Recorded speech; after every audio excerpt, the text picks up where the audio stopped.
नमस्कार दोस्तों, क्या आप भी अपनी बहन या बेटी की शादी को लेकर परेशान हैं?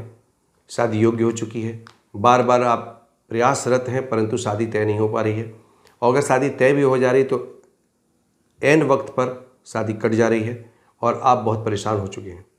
तो दोस्तों, आज मैं अपने इस पूरे वीडियो में यही बताने वाला हूँ कि अगर आपके घर में कोई बड़ी बेटी है या बहन है जो शादी के योग्य है और बहुत लंबे समय से आप शादी के लिए उसके प्रयासरत हैं, परंतु अगर शादी नहीं हो पा रही है तो आप एक वास्तु का उपाय करें। निश्चित रूप से मैं बताता हूँ, उसका एक बहुत गजब का लाभ आपको मिलेगा और बहुत जल्द आपकी बहन या बेटी का हाथ पीले हो जाएंगे। मैं विनय शंकर भी आप सभी का अपने यूट्यूब चैनल ओकल्ट 11 में स्वागत करता हूँ और आज के इस कार्यक्रम में मैं आपसे यही चर्चा करूँगा कि घर में बहन बेटी को किस दिशा में उनके रहने की व्यवस्था करें ताकि उनकी शादी में कोई अवरोध उत्पन्न न हो। दोस्तों, वास्तु का एक जो सिद्धांत है बिल्कुल वैज्ञानिक है। कौन सी चीज़ कहाँ पर होनी चाहिए, अगर वो वहाँ पर नहीं है, उस एनर्जी के प्रवाह में नहीं है, उस ऊर्जा के क्षेत्र में नहीं है, तो उसका रिजल्ट बहुत ही गलत होता है। आज जैसे मैंने आपसे बताया कि यहाँ पर बात मैं आज करूँगा बहन बेटी की शादी को लेकर। अगर किसी के घर में उसकी बेटी या बहन शादी योग्य है, बहुत लंबे समय से प्रयासरत है, शादी नहीं हो रही, तो पहले चेक करिए घर में कि क्या कहीं आपने उनके रहने की व्यवस्था अपने घर के साउथ वेस्ट में तो नहीं कर रखी है। घर के नैऋत्य कोण में अगर बेटी या बहन रह रही है तो निश्चित मान के चलिए, क्योंकि वो स्वामी का कमरा है तो स्थायित्व लेके चलता है, तो डेफिनेटली शादी में विलंब होगा। यहाँ तक भी ऐसा भी हो सकता है कि शादी हो ही ना फिर, अगर आपने लंबे समय से वहाँ पे वास कर रहे हैं तो। इसी प्रकार साउथ के क्षेत्र में, साउथ वेस्ट में, मिडिल के क्षेत्र में, इन तीन दिशाओं में प्रयास करें कि बेटी को रहने का स्थान न बनाएं। अब सबसे उत्तम दिशा कौन सी? सबसे उत्तम दिशा, मैं बहुत ज़्यादा समय नहीं लूँगा आपका, सीधे बता रहा हूँ, सबसे उत्तम दिशा कहाँ पर है, उसका क्या कारण है, मैं आपको बताता हूँ। घर के सबसे उत्तम जो दिशा है लड़की को रहने का, कि ताकि उसकी शादी में कोई अवरोध ना हो, मैं एक विशेष निवेदन कर रहा हूँ कि ये जो मैं आपको दिशा बताने वाला हूँ ये सिर्फ और सिर्फ विवाह योग पुत्री या बहन के लिए है और लड़कियों के लिए नहीं है। छोटी बच्चियों के लिए ये दिशा उपयुक्त नहीं है, लेकिन अगर बेटी विवाह योग्य है तो उसके लिए ये दिशा बहुत उत्तम है, और वो दिशा है घर का नॉर्थ वेस्ट रीजन, वायव्य कोण। अब वायव्य कोण ही क्यों? कि वायव्य कोण यानी नॉर्थ वेस्ट डायरेक्शन का जो स्वामी ग्रह है वो है चंद्रमा, और चंद्रमा का जो स्वभाव है वो है 15 दिन बढ़ना 15 दिन घटना, अस्थिर स्वभाव है, लेकिन ये विवाह का कारक ग्रह है, मन का कारक ग्रह है, और इसी के प्रभाव से ही ज्योतिष में शादी की गणना होती है।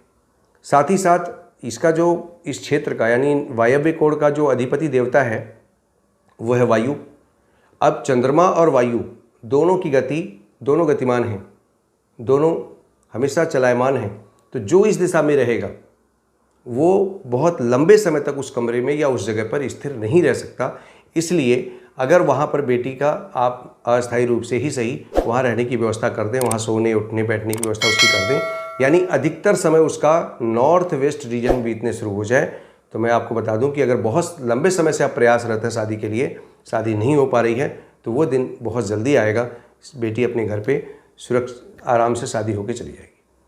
अब इसका कारण ये आप जान लें कि इस दिशा को विशेष रूप से मैंने आपसे कहा था कि ये दिशा केवल और केवल विवाह योग्य पुत्री या बहन के लिए है, उससे कम उम्र की बेटियों के लिए ये कमरा उपयुक्त नहीं है।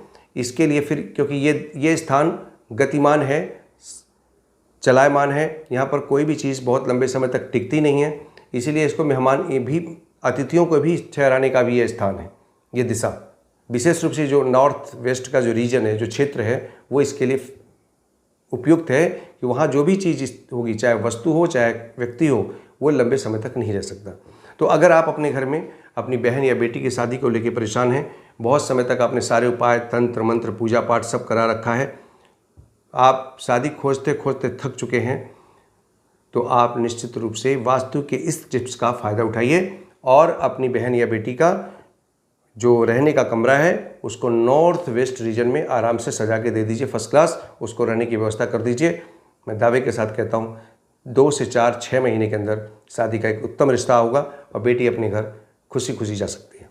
मुझे पूरा भरोसा है कि वीडियो आपको पसंद आएगा। पसंद आता है तो इसको लाइक करना, शेयर करना और सब्सक्राइब करना ना भूलें, क्योंकि आपके लाइक, शेयर और सब्सक्राइब करने से, दूसरों तक पहुंचाने से और कोई ऐसा व्यक्ति हो सकता है आपके घर में कोई बेटी शादी योग्य ना हो, लेकिन आपके किसी मित्र में, किसी रिश्तेदार में ऐसी स्थिति हो, तो आप वहाँ पे वीडियो को ज़रूर शेयर करें।